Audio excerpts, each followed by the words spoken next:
கர்த்தருக்குள் பிரியமானவர்களே, உங்கள் யாவரையும் ஆண்டவராகிய இயேசு கிறிஸ்துவின் நாமத்தினால் வாழ்த்தி வரவேற்கிறேன். தேவனுடைய பிள்ளைகள், இன்றைக்கு நீங்க உங்களுடைய வாழ்க்கையிலே எங்களுக்காக உதவி செய்யறதுக்கு யார் இருக்கிறாங்க? எங்களுடைய கவலை கண்ணீரை நாங்கள் யாரிடம் சொல்வது? நாங்கள் கஷ்டத்தில் இருக்கிற பொழுது எங்களை யார் ஆதரிப்பாங்க அப்படின்னு சொல்லி கவலைப்படுறீங்களா? வேதனைப்படுறீங்களா? எங்களுக்கு உதவிக்குன்னு சொல்லி யாருமே இல்லையே என்று சொல்லி வேதனைப்படுறீங்களா? கவலைப்படாதீங்க. உங்களை ஆதரிக்கிறதுக்கு ஆண்டவர் இருக்கிறார். உங்களுடைய காரியங்களை எல்லாம் வாய்க்க பண்றதுக்கு ஆண்டவர் இருக்கிறார். உங்களுக்கு ஒரு இளைப்பாறுதல் தருகிறதுக்கு ஆண்டவர் இருக்கிறார். உங்களுடைய யோசனைகளை உறுதிப்படுத்துறதுக்கு ஆண்டவர் இருக்கிறார். ஆமென். அவர் எல்லாவற்றையுமே அவர் பார்த்துக் கொள்வார். ஏனென்று சொன்னால் அவர் தான் உங்களை விசாரிக்கிறவராக இருக்கிறார். உங்களை ஆராய்ந்து அறைகிறவர் அவர் தான்.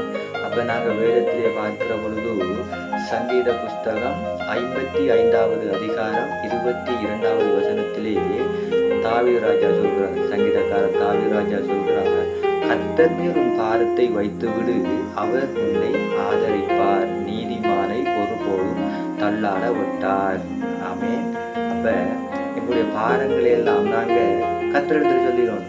அப்ப அவர் எங்களை பார்த்து கொள்வார். ஆமென். ஏன்னு சொன்னா ஆண்டவராகிய இயேசு கிறிஸ்துவே சொல்றார். என்னன்னு சொன்னா, வருத்தப்பட்டு பாரம் சுமக்கிறவர்களே, நீங்கள் எல்லோரும் என்னிடத்தில் வாருங்கள், நான் உங்களுக்கு இளைப்பாறுதல் தருவேன் என்று சொல்லி ஆண்டவராகிய இயேசு கிறிஸ்து சொல்லியிருக்கிறார். மத்தேயுல நாங்க பார்க்கிற பொழுது அதுல சொல்லியிருக்கிறார். அப்ப அவரே சொல்லியிருக்கிறார். என்னுடைய ஆண்டவராகிய இயேசு கிறிஸ்துவே சொல்றார், நீங்க என்னிடத்துல வாருங்கள், நான் உங்களுக்கு இளைப்பாறுதல் தருவேன் சொல்லி அவர் சொல்றார்.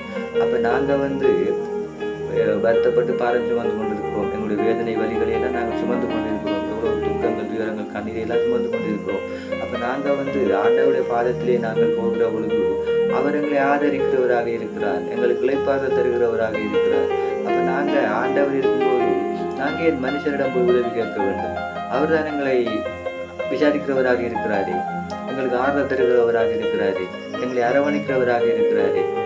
அப்ப நாங்க மனிதரிடம் போக வேண்டிய அவசியம் இருக்காது.